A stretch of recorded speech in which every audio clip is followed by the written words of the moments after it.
Good morning and welcome to another online Sunday school class with Tunnel Hill Baptist Church. As always, we like to begin by reminding you that we here at Tunnel Hill Baptist Church believe that Jesus is the Christ, that he's the Son of the living God who lived a perfect life and died a sacrificial death for your sins and for mine, and that he rose from the grave 3 days later to give us new life in him.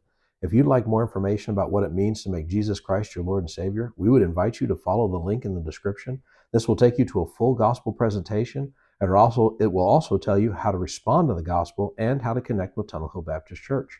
If you live in the Hardin County, Kentucky area, we would invite you to join us for worship right here at 11 a.m. on Sunday mornings. We are both in person and online through Facebook Live.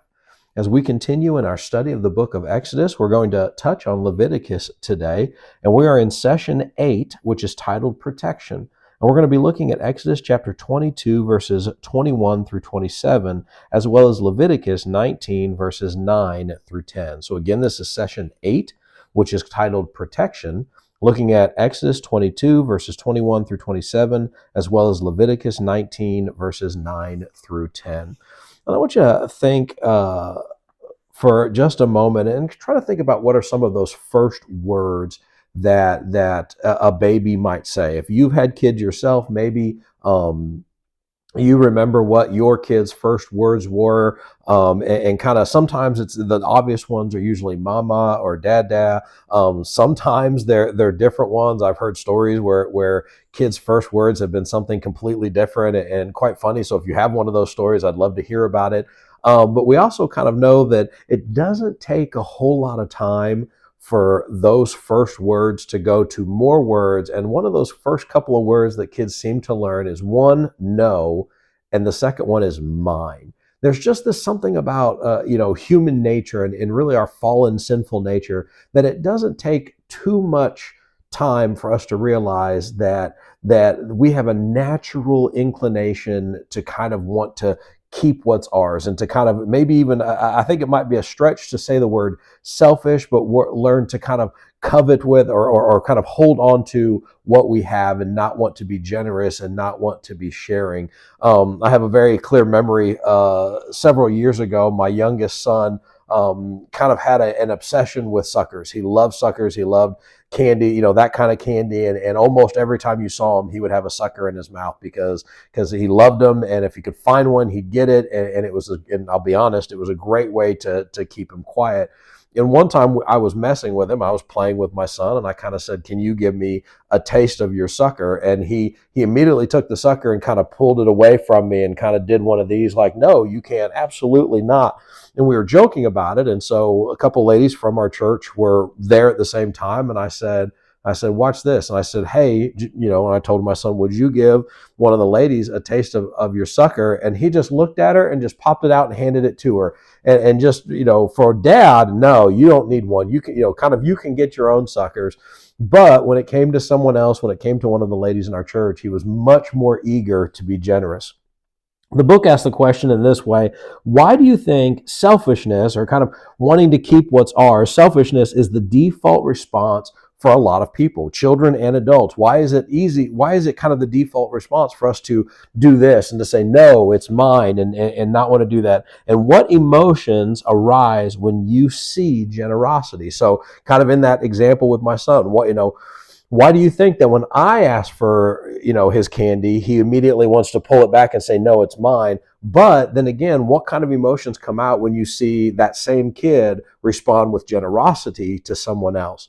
So here's what we want you to do. We're going to ask questions throughout our study, and we want you to really take the opportunity, take the time to respond to our questions. And so we want you to pause the video. If you're watching this by yourself, get a pen, a notebook, something like that, and write down your responses. If you're watching this with family members or with your spouse, we would encourage you to really have the conversation, answer the question back and forth. And then in both cases, just whenever you're ready, hit play again. So again, the question is this: why do you think that selfishness is that default response, both for children and as well as for adults?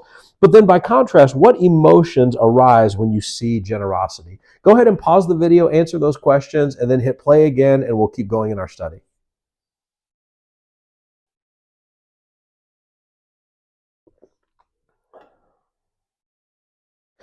All right, so to kind of help answer these questions, I think I've kind of already answered a little bit that first one. There's just that idea of this is mine.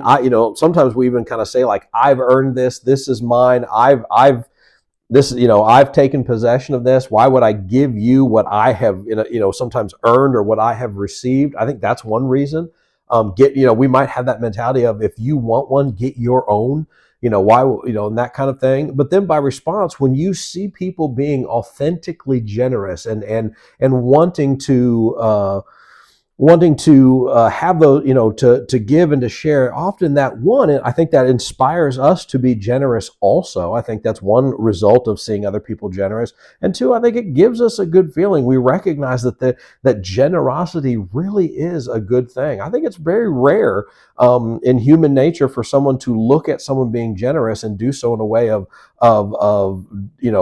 judgment or condemnation or anything like that. We recognize, as much as selfishness is natural, generosity is a good thing, which is funny because they are such polar opposites. In fact, the book says this. It says, selfishness and compassion are polar opposites. In this session, we'll see how God made it clear which one he desires his people to nurture, which one of these things, whether compassion or selfishness, he wants them to nurture.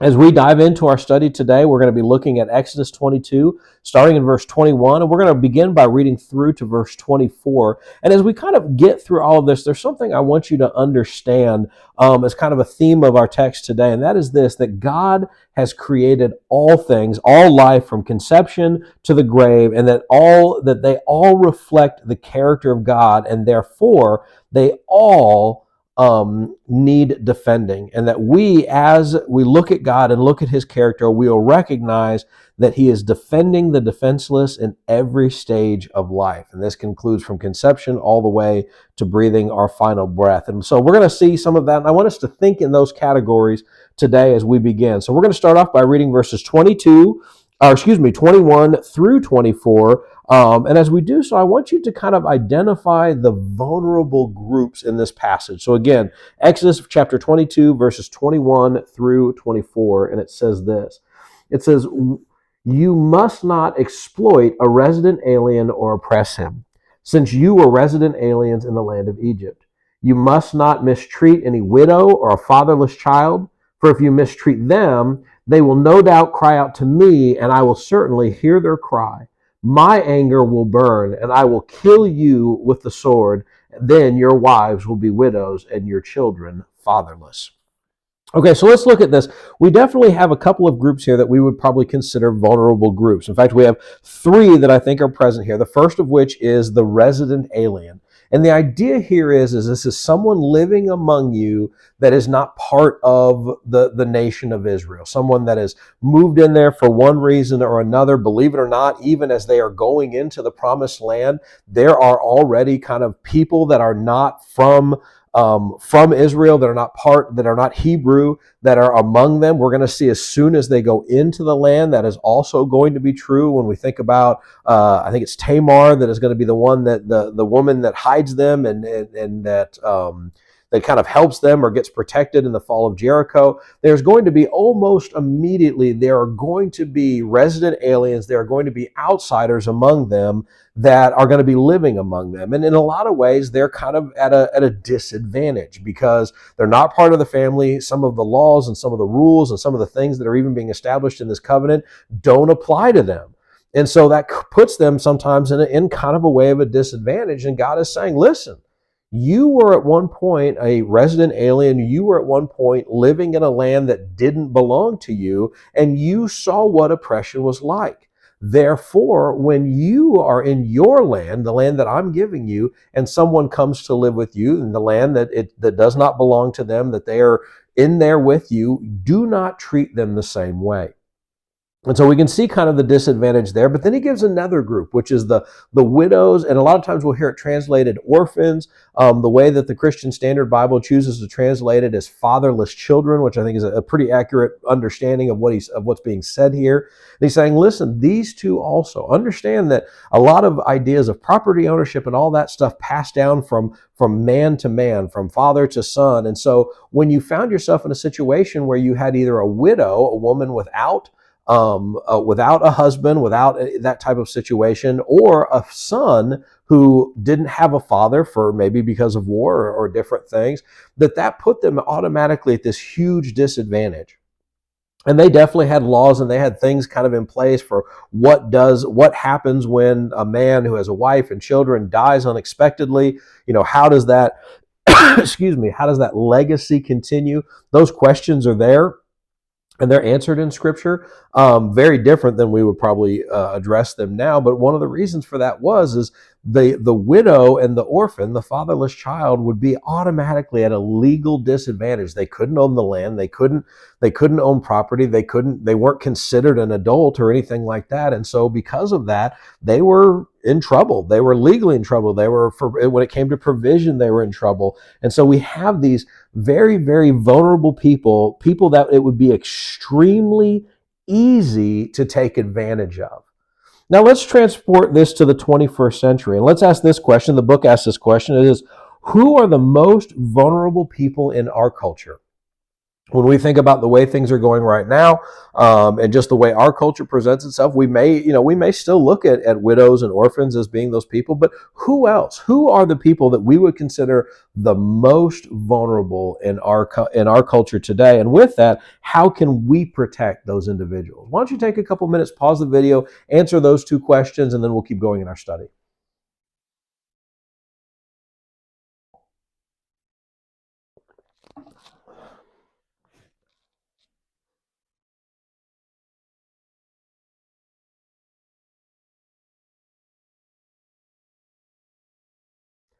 All right, so who are those people? And one of the things, and it's an emphasis for our day today, is we think of one of the most vulnerable people in our culture today is the unborn.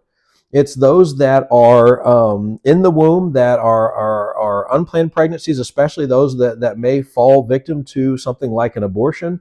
We look at those as being extremely vulnerable people. We might extend that even to the women that are considering an abortion, as they find themselves in a situation that their life would be dramatically altered by bringing a child into the world, and may not know what to do or how to do it or what to do about the whole situation, and really what's often a very complicated situation. These are vulnerable people. And there's a lot of people trying to take advantage of that. We may still look at the resident alien and the widow and the orphan. These are all also still vulnerable people. And in our culture and in our day and age, there's a lot of people that fit into those categories that seem to be in a place where it is easy to take advantage of them. And so we need to recognize that and say, what can we do to protect those people? We are very blessed in this county, in Hardin County, to have a remarkable and a tremendous pregnancy resource center and Clarity Solutions, that directs especially directly to the woman that's in the crisis pregnancy, the man too, because there's always a mother and a father, as well as that child, that they're going to advocate for that. They're going to teach and help and then meet both physical and spiritual needs of these people. And so one of the ways that we can protect these individuals, both the mother as well as the baby, is supporting a group like Clarity financially, in prayer, volunteering, doing all of those things. That's a way that we can actively step into this situation and be an advocate for the woman and for the baby that find themselves in this unplanned pregnancy. We can also be an advocate for those that find themselves in these situations as being foster parents, or maybe someone that does the kind of gives the foster parents the break, that kind of does some of that type of stuff, supporting groups like Sunrise Children's Services that works with adoption and fostering and all those types of things. There's lots of ways that we can do that. We can even be an advocate for women in our community that are in danger or find themselves in a tough situation. We can be the person that steps in there and says, "Hey, I'm going to walk with you. I'm going to encourage you. I'm going to be there for you, and I'm going to help you see this through to the end." As we continue on, so as we think about that, we recognize that God has a concern for some of these people that may get kind of looked at or kind of talked about as being marginalized, as being ones particularly vulnerable to being mistreated or be taken advantage of. And we as Christians need to not turn a blind eye to these people, but actually advocate for them and be there for them and help make sure that they are being protected and that they are being cared for. Our passage does go on, and we're going to look at verses 25 through 27. And this one really kind of dials in on some of that things that we've already talked about the sanctity of life, of how God views the individual and life, and that important for protection. So I want you to really look at this next few verses and think specifically of how Exodus 25 through 27 really kind of addresses the sanctity of life and the importance of recognizing that every living thing has value. It says this, it says, if you lend silver to my people, to the poor person among you, you must not be like a creditor to him, and you must not charge him interest. If you ever take your neighbor's cloak as collateral, return it to him before sunset. For it is the only covering, for it is his only covering. It is the clothing for his body. What will he sleep in? And if he cries out to me, I will listen, because I am gracious. So you might look at this type of situation and say, wait a minute, Josh, why does this have anything to do with the sanctity of life and all that? But really think about what this means about how someone might get taken advantage of and what we need to do about that. And there's two kind of main things here, two main issues. The first one is interest, and the second one is collateral. This is all kind of understood in the lending thing. And I think we can even understand today that people who have money, that the ones that are in a position to lend or anything like that, they can exercise quite a bit of authority over those who do not. One of the things that I personally, and I look to passages like this for guidance on this, is I have always kind of had a real dislike, I'll just say it that way, a real dislike for what I call like predatory lending. Basically, where there are certain businesses, there are certain individuals, certain organizations out there that will lend and do so in a way that they are going to take advantage of the fact that you may have a tremendous need or just don't understand how money works very well. Maybe it's just an ignorance to it. And they're going to put you in a situation where you are going to get money, lend money, maybe even buy something. But then the way in which they finance it and the way they take advantage of it, you will end up paying so much more than what the original loan was for. I think of sometimes those kind of cash advance things where you end up spending almost twice as much to when you pay it back than when you borrowed it. I also think of some of the times where you do those situations where you like finance a furniture, a computer, or appliances where basically you can't afford to buy those things. So you finance them, and then you begin to figure out very quickly that they're going to get way more money than the value of the appliance. And if you even try to pay it off soon and to take care of it sooner than later, to not have to pay all that interest, then they'll hit you with penalties and they'll punish you for doing that because of the fact that they're wanting to get as much money from you as possible. Well, what does this have to do with like the sanctity of life or anything like that? And the idea there is always, as one person is in a place of power and is going to exercise that power over the weaker person to their harm. So when we look at this idea of lending silver or doing it to the poor, charging them interest, or taking the man's cloak as collateral, in both cases there is someone who has the money and therefore has kind of the power, the upper hand in the situation. And they do something in the way to ensure that the one that needs the help, that needs the assistance, that has no chance of kind of rising beyond it. The idea of the cloak as collateral is you're basically taking a necessity away from them so that there's no hope for them being able to do what they need to do. And the idea of the person borrowing the silver and charging them interest is that kind of implying with that if they were able to do that to begin with, they wouldn't be in this situation. And so in that case, they're ultimately, for lack of better words, they are digging a hole that they're not going to be able to get themselves out of. And you know that, and you're taking advantage of that. When thinking about this, when thinking about that interest and collateral, we're being told, don't do that. If you're going to help somebody, especially the poor, especially those that need the help, don't take away from them the essentials. Don't take away from them any hope or any ability of getting back on their feet, but be charitable and be generous in that regard. The book has this to say about it. It says, poor people were more likely to borrow money, so they were more likely to lose their property to lenders. God's laws against interest and collateral protected vulnerable members of the society. And as before, he promised to avenge those who were oppressed by their enemies. And that's the big thing here. We see here that there's an idea of oppression. This leads the book to ask this question, which is how can we use the resources that God has given us to uphold the dignity and the value of others? Take a couple minutes to discuss that, and then we'll keep going in our study.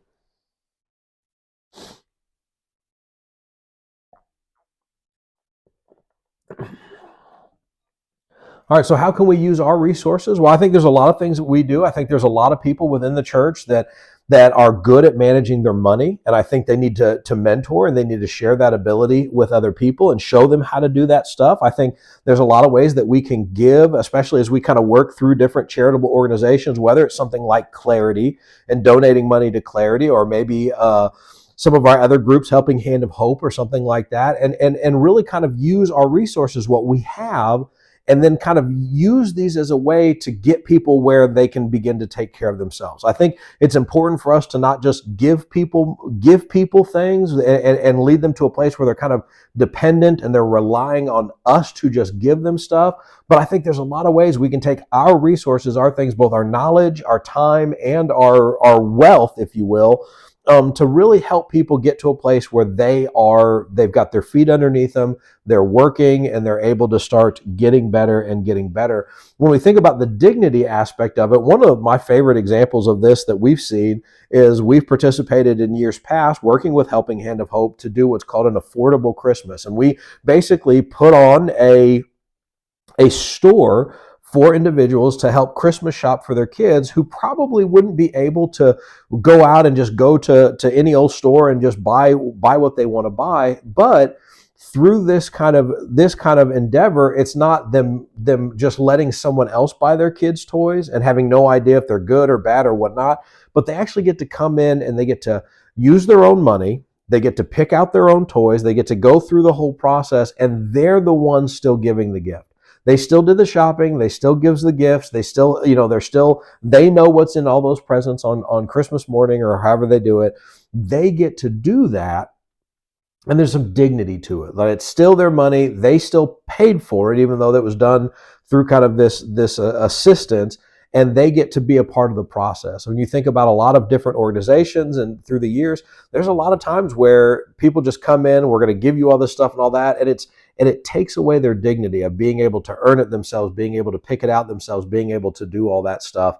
And it can be defeating. It's kind of the difference between teaching someone how to cook and just coming in and providing them a meal every day. They may appreciate you providing the meal, but they don't get a say in it. They don't get to say in what it is. They just have to eat whatever is in front of them. And it can kind of take away the enjoyment of it versus being able to pick your own meals, pick your own things, and do that type of stuff. So that's one way that we could do that. The book says this. It says, along with telling his people what not to do out of respect for the less fortunate, God also identifies specific actions they should do to support those who are in need. And so with that in mind, we are going to turn to Leviticus. We're going to go to Leviticus 19. And we're going to see kind of how God tells us to do these things. We're going to look at Leviticus 19, and we're going to look at verses 9 through 10. Now, the book of Leviticus is a very different book than the book of Exodus. While the book of Exodus is a narrative telling the story of all that God did, and there are parts where he gives the Ten Commandments and all that stuff, but for the most part, the book of Exodus is a narrative. The book of Leviticus begins by giving a lot of information about what it means to be a Levite, how they're to behave. There's a lot of ways the book of Leviticus is a book of instruction on how to do things, but and a book of kind of laws and all of that type of stuff with some narrative kind of woven in. The word Leviticus actually comes from the Greek translation of the Old Testament, and the word Leviticus means concerning the Levites. This is the book of the Levites because it's telling them how to do things. In fact, our book kind of points out that the big emphasis of Leviticus was that holiness, that set apartness of Israel, both with the Levitical priests, the tabernacle, and the people themselves. And it has this to say in Leviticus 19, starting in verse 9.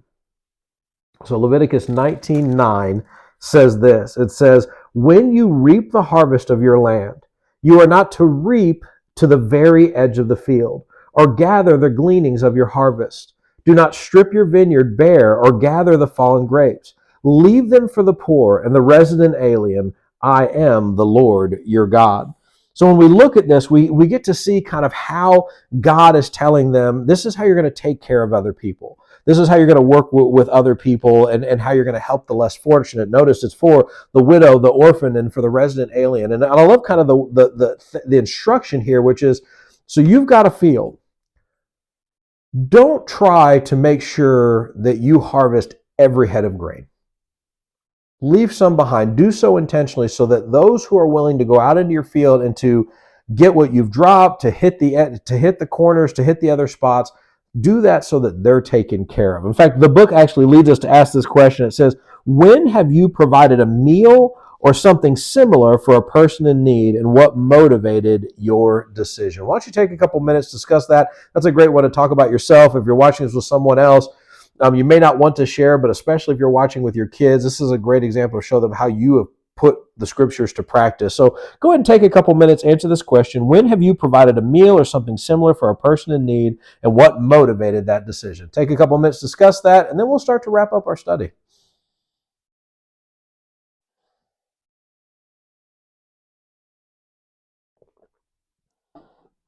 All right. Hopefully, you have a story to share about that, or even a story from someone else's life of how you have seen that opportunity take place. There have been multiple times throughout my life where it was somebody I knew that I was able to provide a meal for, and it may have just been something like a classmate that wasn't able to bring food, or giving something that one of my favorite things to do in times past has been when we've had a large amount of food, to be able to go to one of the organizations here in town and to just donate that food, to drop that off. And one of my favorite memories was we went and supported a young lady that had some needs. It was around Christmas time, and she had kind of fallen through the cracks of all the different organizations in the area. I think the need had kind of snuck up on her, or she was trying to take care of everything on her own and realized she couldn't.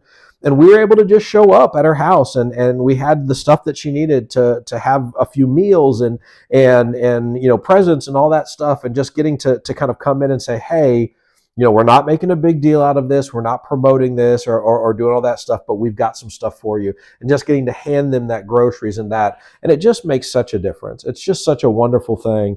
And really what motivated me and the rest of the members of our church, and that is, we saw the need, and we knew that we could meet the need. We knew we could do it. We knew that God had blessed us in a way to meet this need, and God had put that need in front of us. And so that's what we set out to do.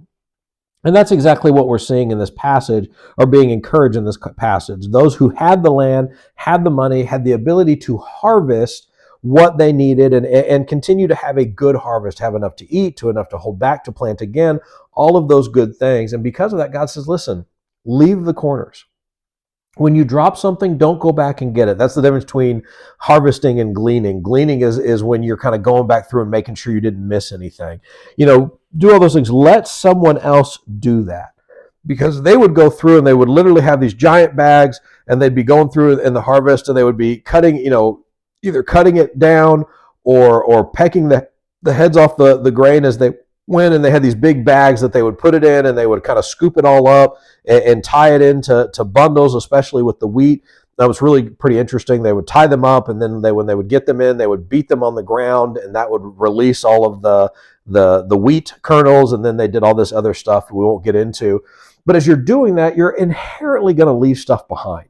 You're going to leave a few grain heads here and a few grains there, and you're not going to maybe get all the way into little nook and cranny over in this corner or what's over there. You're going to miss things. And he's saying, listen, when you do that, just leave them there. When you make up the bundle and you see that, there's some grain over here, there's grain over here and all that stuff, he goes, just leave it. And you're leaving that for the widow and the orphan and those type of people. And with doing that, they're taking care of them. We see this best exemplified in the book of Ruth, as Ruth goes out into the fields to glean in the fields of Boaz. And so we see that actually carried out, and that actually done in Scripture after this command. The book says it this way. It says, God was not simply passing along information about farming, but he was instructing his people how to care for the poor and needy in their life. The book asks this question. It says, what keeps us from sharing our surplus with those who are in need? And in what ways can we support people who are hungry or who find themselves otherwise in dire straits? Take a couple minutes, answer that question, and then we'll wrap up our study for today.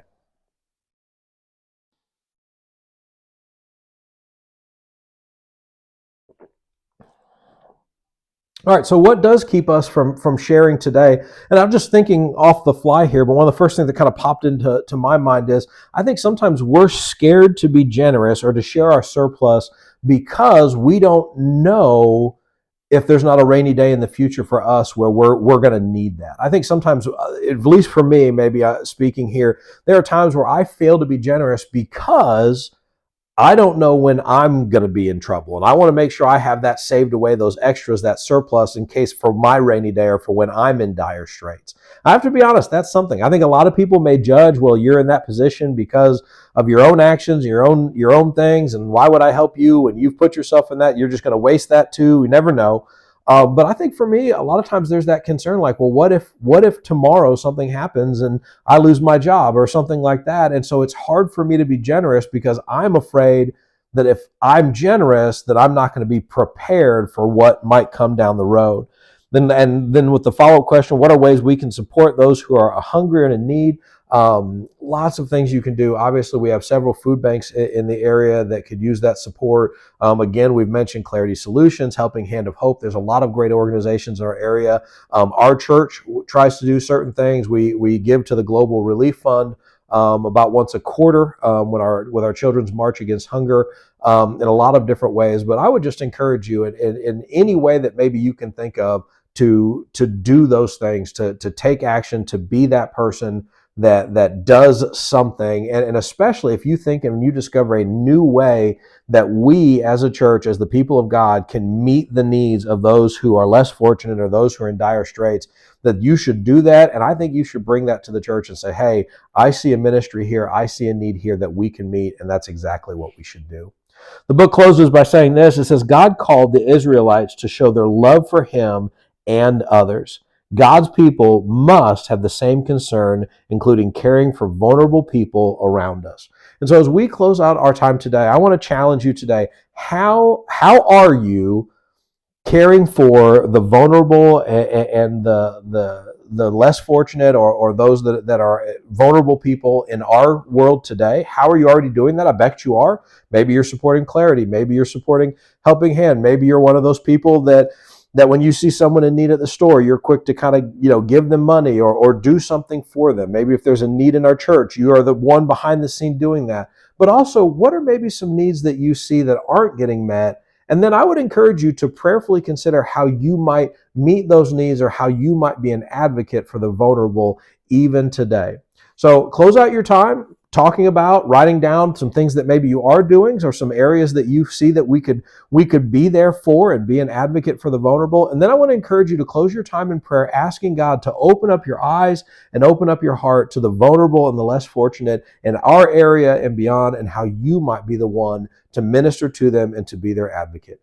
Thank you so much for joining us today. We'll see you at 11 o'clock for worship, both in person and online through Facebook Live. Thank you. God bless.